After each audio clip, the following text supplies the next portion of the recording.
Steve Wiltfong here, 24/7 Sports Social Distance. We welcome the reigning ACC Coach of the Year, Scott Satterfield from Louisville, to our program. Coach, how we doing? Doing great. How you doing? Doing well. Is every day Groundhog's Day for you right now? It feels like it is. You don't know what day it is of the week.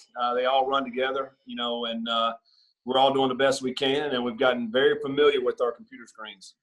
Right. Now, how much time is spent recruiting? How much time is spent with your staff? How much time is spent with your players? Yeah. We feel like we got a pretty good balance with us with what we're doing. We're staffing with our staff, probably twice a week, and just trying to go over any kind of information that we have. And then our coaches are position meeting throughout the week, about 4 days a week. And then we're also doing some unit meetings as well throughout the week a couple of times. And then the rest of the time, it's recruiting. And for us, we do have a couple of hours where it's designated as recruiting hours, but then it's also the recruits and their families. We may have to meet them at different times. So really, it's all the time, and we're kind of trying to communicate that out. But you're staying busy and you're always on call, so to speak. How often are you guys in the ACC meeting as head coaches with the league commissioner and talking about stuff? Yeah, we've been meeting actually quite a bit, really. It started about 5 or 6 weeks ago. We met once a week as ACC head coaches, and we've had our commissioner on several times throughout those calls. So we're just, again, trying to communicate, trying to get everybody on the same page. If there is any new information, there's a lot of new legislation that's been coming down the pipe through NCAA as far as what we can do and can't do in this time. And a lot of that's changed throughout the last 8 weeks. And, so really just trying to communicate. And I think, I think in ACC we've done a really good job of that, staying in tune into what's going on in the current situation. What's the pulse in the room for you guys right now? Are you optimistic that in September we're going to be playing ball? Well, I think as coaches, we have to be optimistic. We always try to think the best in situations, but truth and reality, nobody knows, and I think we all obviously want football to go on as normal, to play in September and to do those things. We've got a return to play protocol that we've put out there, and we'll see what happens with that. Right now, I think everybody across the country is trying to figure out when we bring our guys back on campus and start training in our facilities. As these states are starting to open up, gyms are opening up across the country. We feel like our gym, and I'm speaking for all of us, is just as safe, if not safer, than some of these other gyms. And so why not bring the guys back and try to, have them in a little bit in a more controlled environment. So we're still, it's all kind of up in the air right now. We got a good plan. And, as we move forward, we'll see where we are with it. Coach, your 6-game turnaround last season was the best in Power 5 football. Your first year at Louisville. My colleague and I, Barton Simmons, we had a chance to sit down with you prior to the season and interview you and talk about how things were going. And the Louisville schedule was on the wall in there. And you had said, I remember you saying during the interview, once we start winning some games, it was a reference in recruiting. And I was looking at the logos of those teams you were playing, and I was like, man, there's not too many layups on that wall. Just talk about the confidence you had in this football team prior to the season, and you took over a football team that was really beaten down on the field and mentally over the course of only winning 2 ball games the year before, losing every ACC game. What did you see early on that made you think, me and my staff, we can get this thing going pretty quickly? Again, I just think you have to be positive in everything that you're doing. And we took it day by day. And really, since I've been head coach, and we've taken it day by day. Our success we had at App State, we didn't look at the schedule and say, okay, we're going to win 10 games or 12 games, even back at App State when we had good teams. I think we did the same approach at Louisville. We, day by day, let's get better incrementally. We hope that by the end of the season, it's going to be an improvement. And once we started getting a little bit of confidence, I think even in a Notre Dame game, that was our first game. At halftime, I think our guys were looking around like, wow, we got a different team this year, and we played well. And, we didn't win that game, but I think it gave us confidence to know that we can compete. And then we went throughout the season and started, we won the Boston College game. It was our first ACC win. It gave us a lot of great confidence. We go on the road and beat a ranked Wake Forest team. albeit a shootout, but it was a great game. We won that one. So I just think throughout the year, they just continue to get confidence to know, man, what we're doing is working. And it comes down to trust, comes down to, guys being committed, and I think, and we had fun. We just had a lot of fun along the way. And I think that's, you put all that together, and that's why we were able to have success and finish it with a great bowl win against Mississippi State down in Nashville. How quickly do you think you were able to influence your culture on this program? You talk about App State and taking it day by day, but the culture was strong going back to when you were an assistant coach there, and you guys are beating Michigan in the Big House, and we can talk about that later. But how quickly did you feel like you were able to get the guys to buy into y'all and get that culture going in the way you wanted it?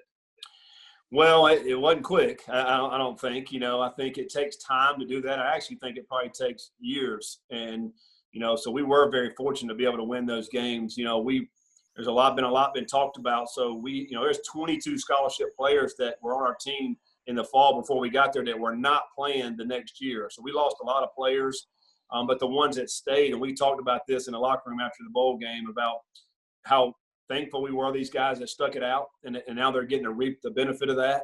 And they were so proud of themselves throughout the year, what they were able to accomplish. But it took time. I mean, even all the way to the bowl prep. I mean, I just think we were getting better and better. We were still getting better. Even as I think back to this past spring, I mean, we had 7 practices before we went to spring break and before all this hit. We were so much better. And I just think so. We're still in that process of getting better, and the culture's getting stronger. It does take time. But, even to the point of all summer last year, I just thought we were getting better and better and better. But you never know. And you're fighting it every day. I mean, we're fighting our culture every day. Everybody has a culture, and that word gets thrown around. A lot of them are bad, and a lot of them are good. So every day you're fighting for it to continue to make it good. And we're still doing that today. We're still doing that right now in our Zoom calls that we're having with our team, fighting that culture, fighting complacency. Fighting the fact that, you're getting pulled in a million different directions, but what are you going to choose to do? You got to be willing to give something up in order to be great at something. So, those are the things we just talk about. We fight for it, and we're continuing to do that. What are the important things that you and your staff can do to influence that there is always a good culture? Well, for us, it's being consistent, on a daily basis. We hold each other accountable. We don't let things slide. I think our staff does a great job with that. We, if something's going on, we attack it right now. We don't wait. I think, we're very in tune with what's going on within our team. I think we do a great job of communicating. I think communication is huge. Even during this time, it's even more prevalent, I think. So you have to have that type of communication of what's going on. Our guys do a great job with that because we don't have any egos within our staff. I mean, we all know we're in this together. And so there's not any hidden agendas or any of that. We're all pulling in the same direction. And I think when you do that, you're able to confront issues, and we don't try to hide from them. We just try to confront them and get through them on the other side and make it better. And so I think when you're doing that, your culture is going to continue to be strong. You're going to weed out anything that doesn't need to be in that culture. And you're going to attract like-minded individuals to be in this culture. And I think that even goes into what we're recruiting now. So the guys that we're out recruiting, we want like-minded individuals of what we're trying to bring in here and fill that locker room up with that. And that's going good on the recruiting trail right now as we speak. Do you feel like everyone on your staff is a player's coach? Is that a big part of what you guys are doing with being able to have guys on staff that can relate and talk to these guys and earn their respect in that fashion? Yeah, I think that's a big part of it. We got a lot of guys that are obviously passionate about the sport. A lot of these guys played and really relate to what these guys are going through, and we take a common sense approach with every decision that we make without the program. And, I always ask myself, will this help make us a better team? Then we'll do it, and as we're thinking about decisions that need to be made. But our staff is tremendous. The guys love to be around our staff. One of our core values is have fun. So we try to have fun every day. I think you go to some programs and it's 4th and 1 every day.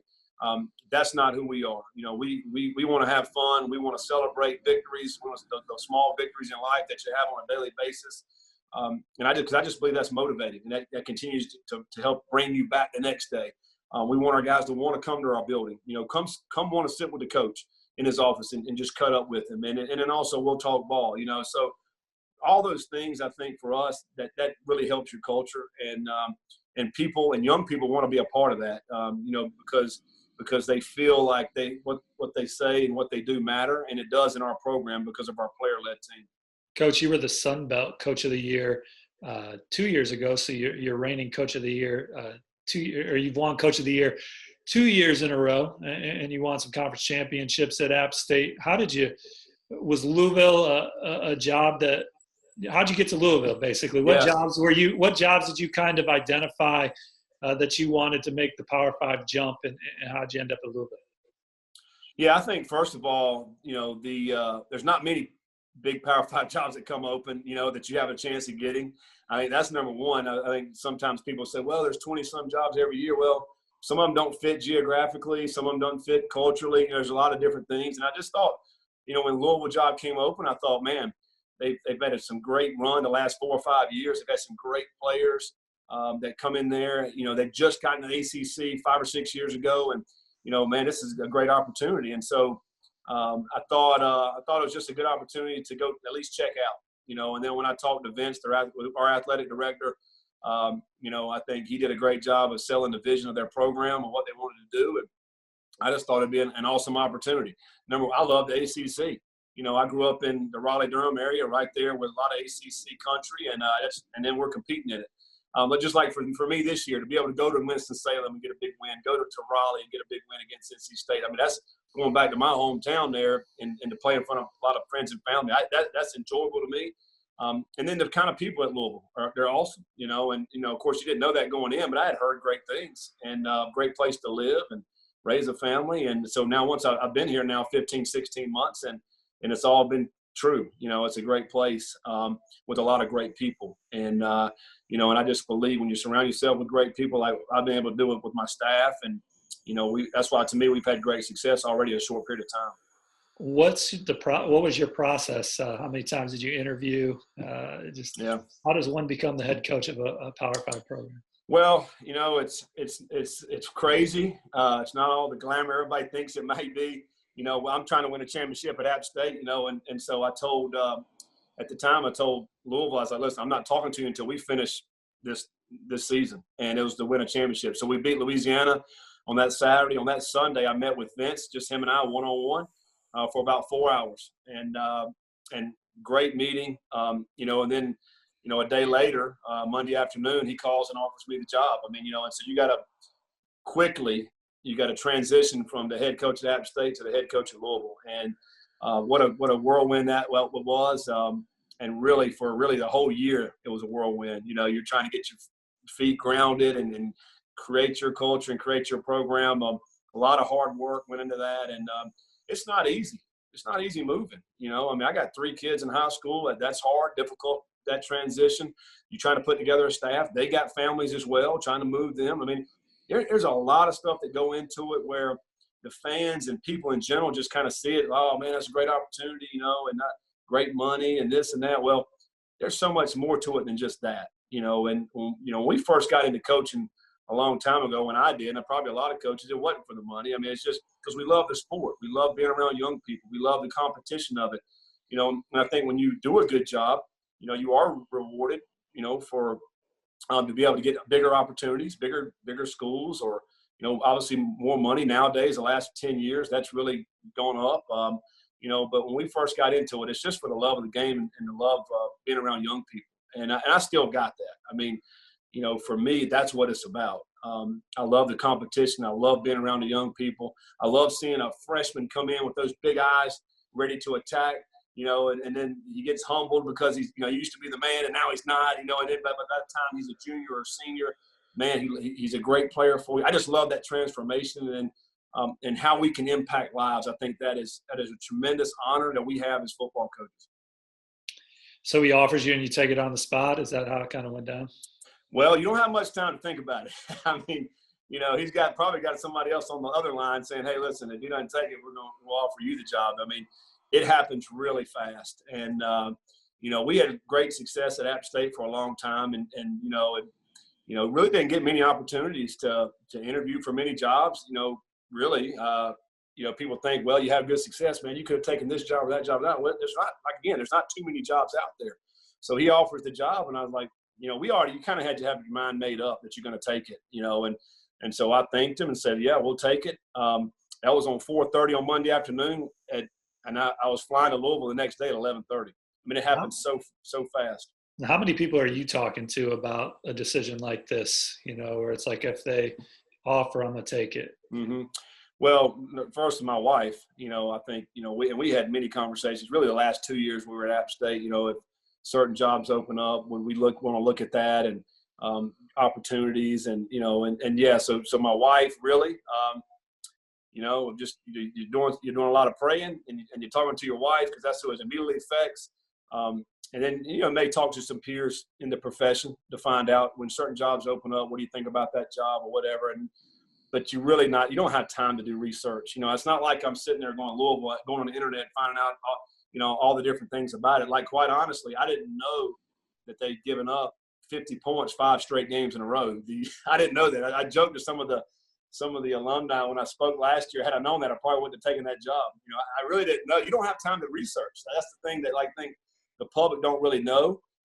I knew they struggled. They didn't win any games in the ACC, but I always felt good about our staff that I could put together that, hey, we can come in there and have an opportunity to get this thing right. Speaking of your staff, you knew that their defense couldn't stop anybody the year before. Yeah. But you knew you were bringing in Brian Brown, and he's a guy that is not a household name yet as a coordinator, but he should be. Talk about Coach Brown and what makes him special. Yeah, I've had a great opportunity of seeing Coach Brown. I've been with him now 7 years, going on 8.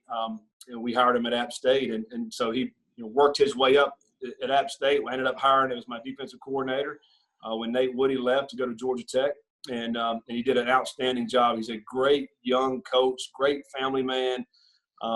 He's the total package, and he's done an outstanding job. He brings his defensive staff together. They're all on the same page. The kids want to play hard for him. He's very knowledgeable about what he's doing, and he's just been great to work with, and I trust him. And I think that's what it comes down to. And when I hired him at App State to be our defensive coordinator, he took our defense, who was already really good, to another level. And we come into Louisville, and it's one of the worst defenses in the history of football, not just in that year, really the whole history of football.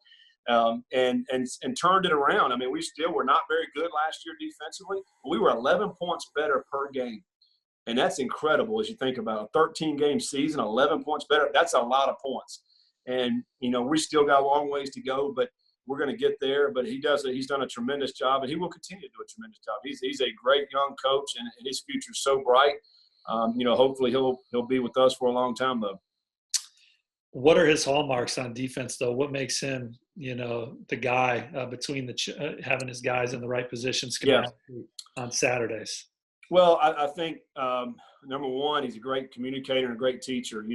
Our defense is a defense that has to fit right. And all 11 positions have to fit within the defense.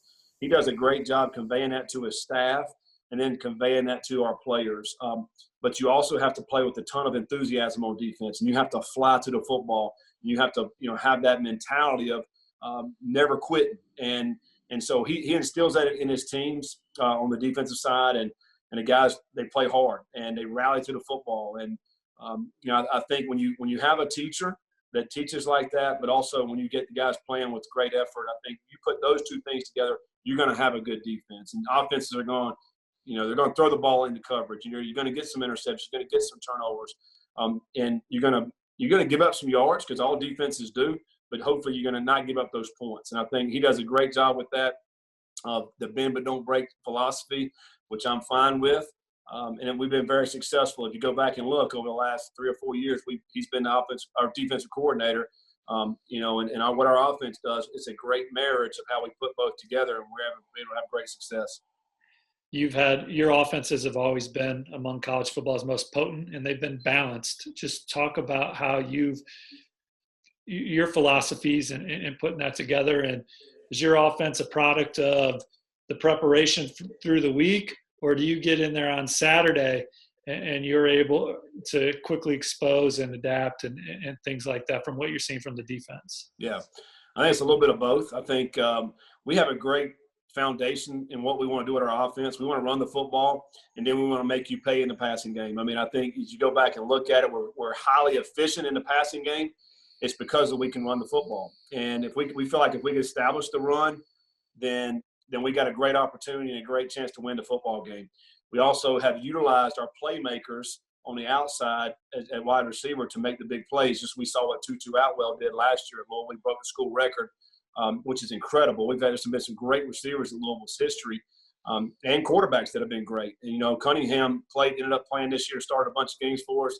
I think he was third in the country in passing efficiency.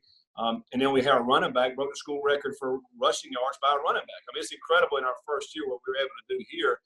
It's a great balance. It's hard to defend. We're not scared to run the quarterback either. And I think it translates. If you are a playmaker in our offense, we're going to find ways to get you to football, whatever that means. And I'm not set and stuck on, hey, we got to do it this way. I want to do it to the talent that we have. Like, so whatever talent we have, that's what we're going to try to do. Our tight end led the ACC in touchdown catches this year. So there was a lot of different records that were broken within our offense. But I also think on Saturdays, maybe we didn't work on something. We have a good enough system where we can tweak it on game day and have big plays and touchdowns. We've been able to do that as well. How does Louisville go from 8 wins, 9 wins to being able to compete with Clemson and win the ACC and beyond? Yeah. Well, I think it starts in recruiting, and I think our guys, we're going to start, and we have attracted some great players to come here. Last year's signing class, what we got going on this year in the 2021 class is great kids that are jumping on board. And I think once we continue to do that and that culture continues to get stronger and stronger and stronger, we're going to be able to compete for championships.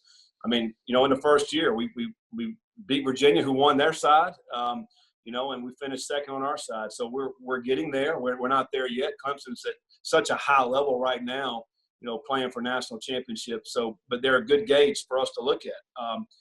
We want to get there, and we know that we can chip away day by day, year by year. We'll be able to get there. We'll compete for championships. We got a great city to recruit to and a great town with a lot of great people. So, we're on our way. Again, it's going to take some time and incremental steps, but we're having a great time doing it. Player likeness. What kind of opportunities would kids have had in Boone, North Carolina at App State to maybe make some money off that? And certainly Lamar Jackson could have at Louisville. Just talk about the opportunities at a Group of 5 level and then a P5 level. Yeah, and I think a lot of it has to do with where you are. Where at App State, it's a little bit more rural. Probably not as many opportunities there for the NIL type things. I think in Louisville, man, tremendous opportunity. We're a city with over 1 million people. With no pro teams. We're kind of the team. We're kind of it there. As you look at basketball, you look at football. All our other sports too are outstanding. Baseball. So I think there's opportunity there with all the businesses that we have in Louisville. There's going to be a great opportunity for guys to take their name that they've been able to brand and go out and make some money. What that looks like, nobody really knows. We haven't done that yet. You take a guy like Lamar Jackson, who won the Heisman, and there's no telling how much money he could have made. I mean, he could be a walking billboard for any business or organization that wants to jump on board with that. And also, as you think about these young people with the amount of the social influence that they're having now with the social media, and they're able to make money with that. A guy like Lamar, who really was world known after winning that Heisman, could have made a ton of money on the social side of those things too. And I think the tentacles that are going to come off of this are going to be tremendous. I think obviously your big brand name guys. I think about like a Trevor Lawrence now, who's known throughout the country as one of the greatest quarterbacks in college football, will have an opportunity to make big money. I think about a guy like Tutu Atwell, a guy who's a household name or will become that as he moves along in his career. Will have great opportunity as well. So it's going to be very interesting to see how this works out. I think, but I think with our city, with the amount of business we have there, that these guys are certainly going to be able to benefit, maybe more so than a smaller school like App State as a town that's a little bit more rural with not as many business opportunities.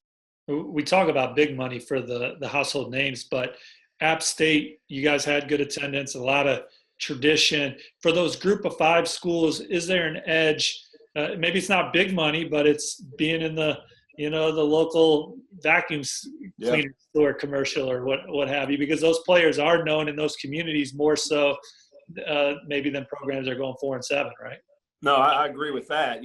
Like at App State, like a guy like Armani Edwards, who was our quarterback when we beat Michigan in 07. He could have obviously capitalized on that. Number one, a great human being. He graduated in 3.5 years. He won the Division I AA Heisman back then, and he certainly would have been able to capitalize on his success and fame that he got back then. And those local businesses in Boone and surrounding areas were certainly want to jump on some of that. There's no question about that. I think I think in this day and age too, more so now than even back then with the social media part of it. I think the city of Charlotte's a couple hours away from Boone, Winston-Salem. Some of these cities that have alumni from App State, they're going to want to attack a little bit of that fame from these guys, and I think certainly it's going to happen. I also think is it going to be the guys that are household names within these programs? Are you going to have to be able to come in and make a name for yourself, so to speak?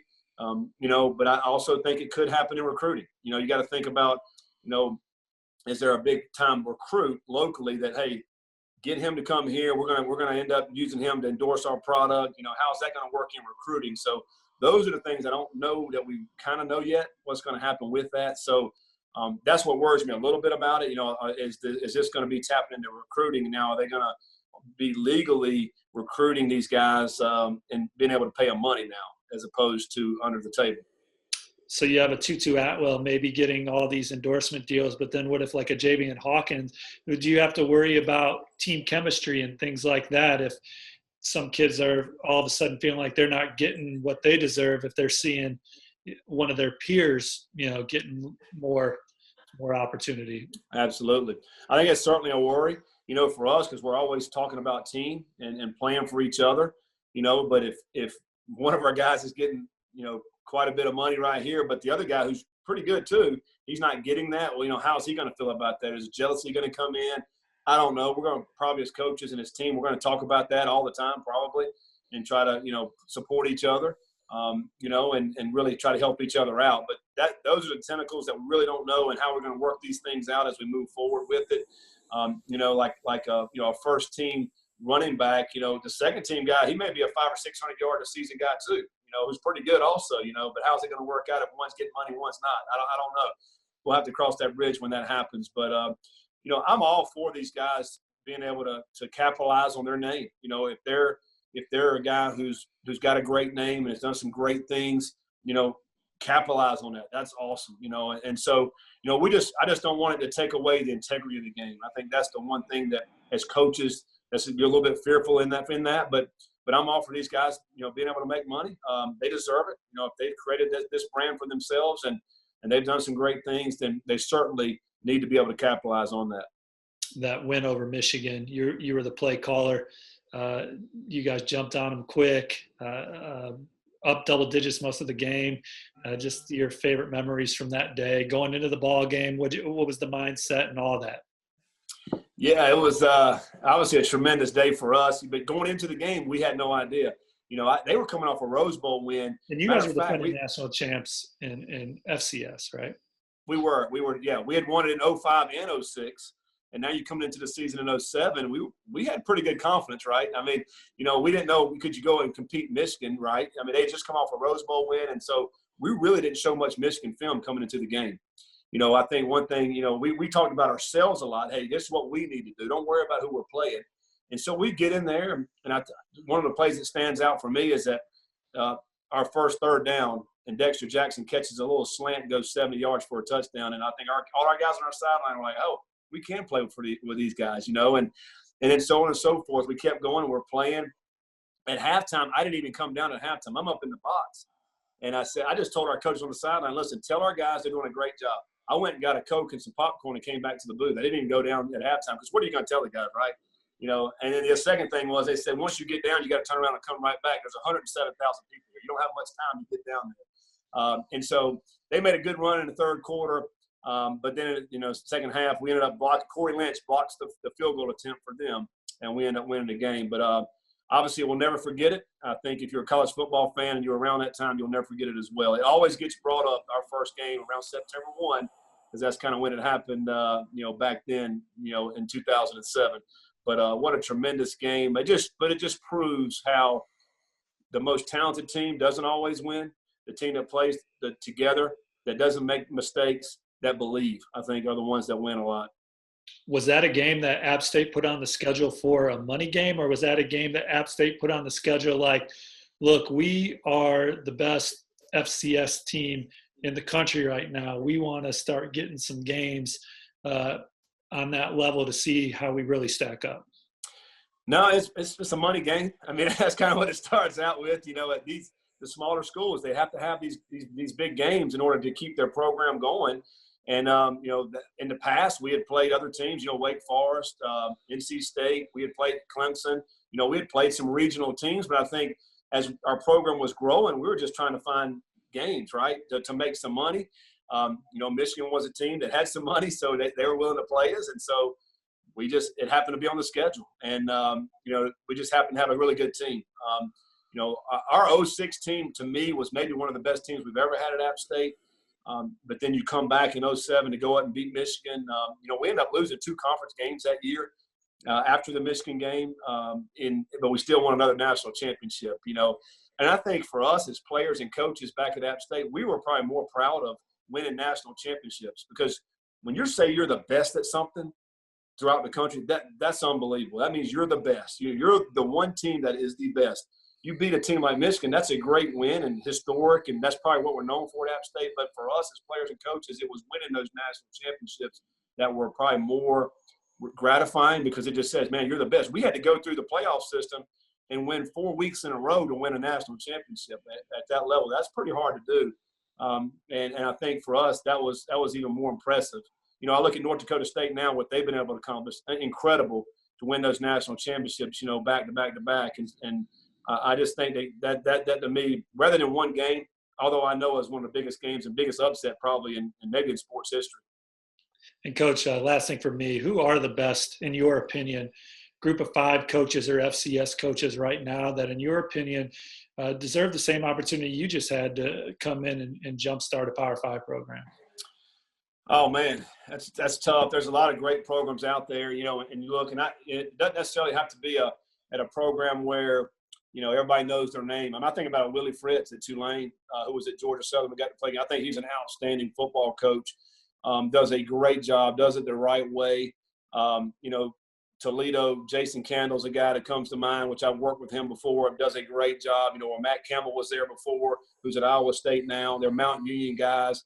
The guys at North Dakota State, I think have done a tremendous job. To me, it's I'm a little bit more partial to maybe these smaller schools that have done a great job and worked their way up that people don't know about them, I think what we were able to do at App State and what Coach Moore before me did was one of the best coaches in the country, maybe one of the better coaches that's coached in this game.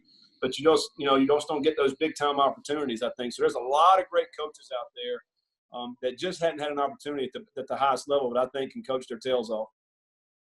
I appreciate you coming on 24/7 Sports Social Distance. Good luck to you and your program moving forward, and hopefully we're seeing y'all out there here in September.